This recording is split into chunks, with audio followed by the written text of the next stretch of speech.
Assalamualaikum warahmatullahi wabarakatuh. Sekarang kita masuki tema 5, subtema 1, komponen ekosistem, pembelajaran kedua. Oke. Ben, bagaimana kamu dapat memelihara hewan peliharaanmu dengan baik? Kamu tentu memberi makan dengan baik, kan? Tentu saja, Med. Orang tuaku tidak akan memberikan izin memelihara hewan di rumah jika aku tidak dapat memelihara dengan baik. Lalu bagaimana kamu tahu cara merawat dan meniru dan menentukan makanannya?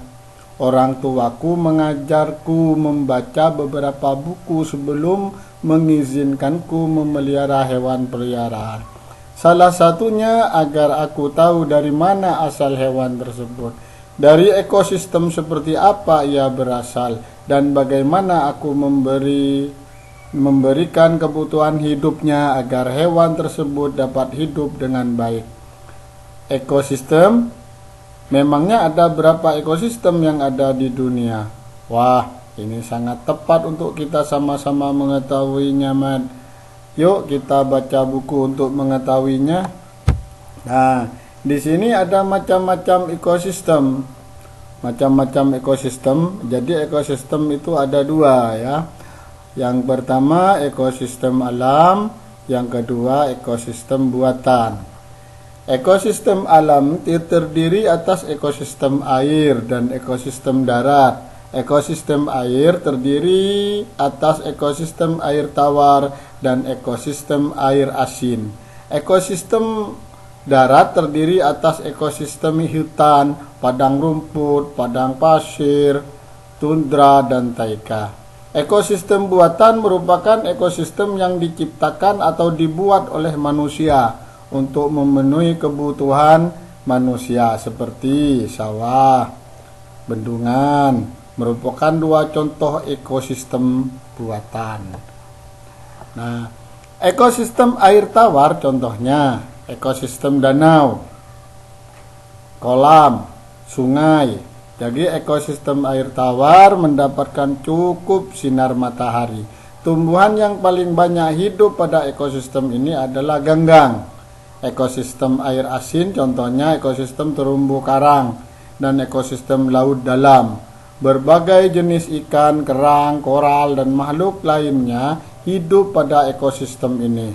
Terdapat juga beberapa jenis hewan kecil dan tumbuhan alga yang dapat membuat sendiri makanannya. Ekosistem hutan, hutan hujan, ya. Ekosistem darat contohnya ekosistem hutan, hujan tropis, sabana, padang rumput, gurun, taiga, dan tundra. Ekosistem darat ini dibedakan oleh tingkat curah hujan dan iklimnya.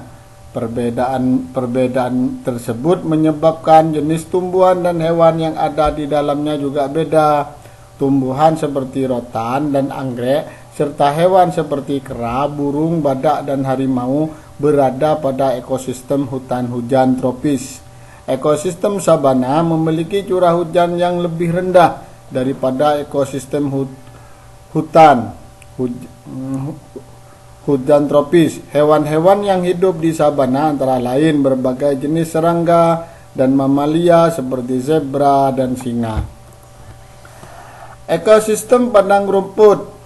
Ekosistem padang rumput memiliki curah hujan yang lebih rendah dibandingkan dengan ekosistem sabana.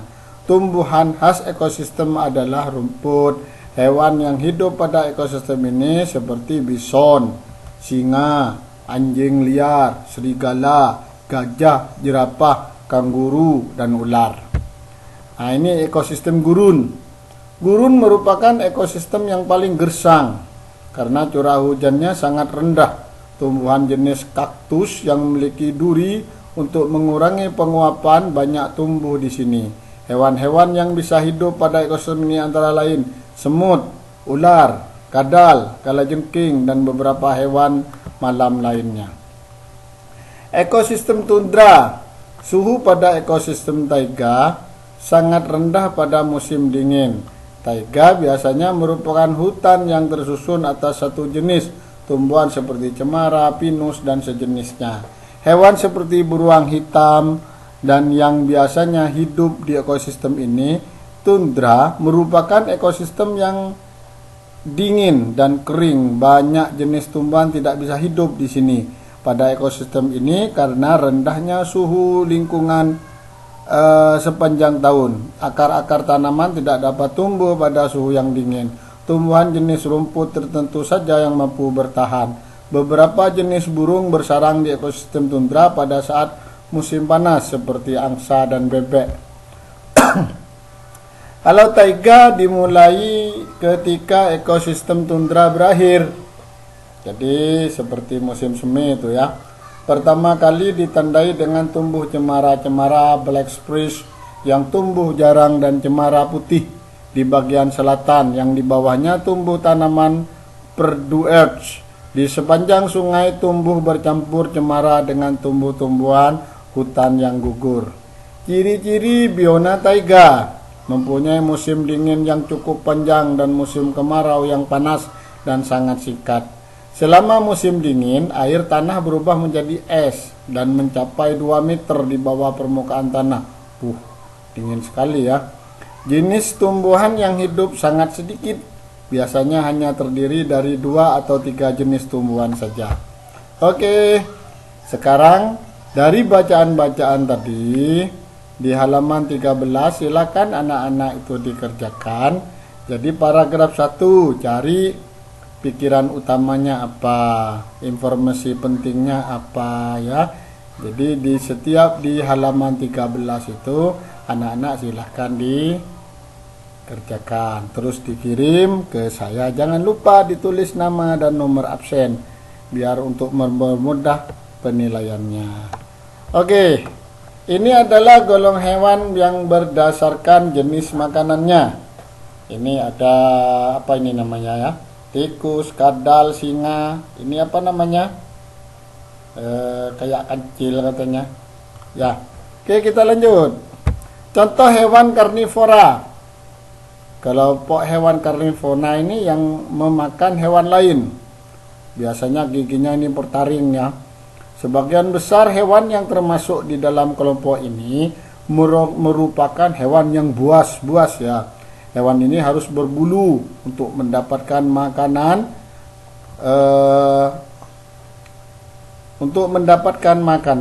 Oleh karenanya hewan ini memiliki gigi yang taring, tajam, dan kuat. Gigi taring berguna untuk merobek dan mengoyak mangsa. Hewan ini juga memiliki gigi seri yang tajam dan kuat. Meskipun berukuran kecil seperti ini ya, gigi ini juga berfungsi untuk memotong makanan. Hewan yang termasuk dalam kelompok ini adalah harimau, singa, anjing, buaya, dan ular. Oke, binatang herbivora. Ini herbivora, pemakan tumbuhan ya. Jadi kelompok hewan herbivora ini makanannya berasal dari tumbuhan. Hewan ini memiliki susunan gigi yang khas. Gigi hewan ini terdiri atas gigi seri dan gigi geraham dan tidak memiliki gigi taring. Jadi tidak seperti karnivora tadi. Gigi seri berada di depan dan tajam. Gigi ini berguna untuk memotong makanan, sementara itu gigi geraham berfungsi untuk menghaluskan makanan yang telah dipotong oleh gigi seri. Contohnya, hewan yang termasuk kelompok ini adalah seperti sapi, kelinci, kerbau, dan rusa. Dan manusia mungkin masuk ya. Oke, lanjut. Sekarang ini adalah hewan herbivora ya. Nah ini ada badak, ada sapi, kuda. Ini apa namanya ini? Nah, gajah, terus jerapah dan lain sebagainya ya. Oke, kelompok sekarang hewan omnivora. Ini ya. Kelompok hewan omnivora ini merupakan kelompok hewan yang makanannya berasal dari tumbuhan maupun hewan lain. Hewan omnivora memiliki susunan gigi terdiri dari gigi seri, gigi taring, dan gigi geraham. Hewan ini berkembang dengan baik untuk menyesuaikan dengan makanannya. Gigi seri dan gigi taring digunakan ketika memakan makanan yang berupa hewan lain. Sementara itu, gigi seri dan gigi geraham digunakan ketika memakan makanan berupa tumbuhan seperti orangutan, gorila, monyet merupakan beberapa contoh hewan yang termasuk dalam kelompok ini. Oke. Setelah kita mempelajari teks bacaan itu tadi di atas, sekarang buatlah pertanyaan. Jadi anak-anak membuat pertanyaan saja, tidak usah dijawab ya. Coba anak-anak jawab, dia tidak usah dijawab aja biar gak sulit. Ingatlah untuk selalu menggunakan kata tanya yang tepat dan ejaan bahasa Indonesia yang benar. Jadi kalau membuat pertanyaan, pastinya anak-anak itu pasti bisa jawabannya ya. Sekiranya ada jawabannya, jangan ada sesuai dengan bacaan tadi ya. Oke, kita lanjut. Ini sudah selesai. Jadi tugasnya tadi ada 2. Yang pertama tadi mencari pokok pikiran dalam paragraf. Yang kedua membuat pertanyaan. Saya akhiri dulu ya. Jadi tetap semangat biar jadi anak yang sukses dan pinter. Jangan lupa mengaji, jangan lupa sholat. Saya akhiri dulu. Assalamualaikum warahmatullahi wabarakatuh.